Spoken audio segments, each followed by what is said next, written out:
我们还是走的景区道路，景区道路再往上走。现在我们到衡山来徒步，大多数走的基本上是景区路线。以前衡山徒步它是不会要收门票的，现在基本上每个可以上山的地方都收了门票，大多数都是景区路线。这条路下面就是景区道路，上山的天气还是比较凉快的。这个是我第一次来到衡山这边徒步，最终我们还是会走到景区路线上面去的。今天这个天气超级好，观景的看日出和云海。今天晚上就住在上面，明天早上起来看日出。现在秋季了，天气还是比较冷的，所以说还是得备一件冲锋衣在背后。今天早上可以穿，然后现在山上其实温度还挺凉的，如果你停下来不走的话，还是要穿衣服的。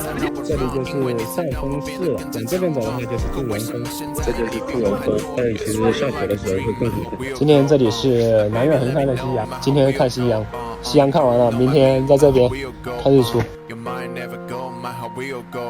现在是10月24日6点34，南岳的第一个日出。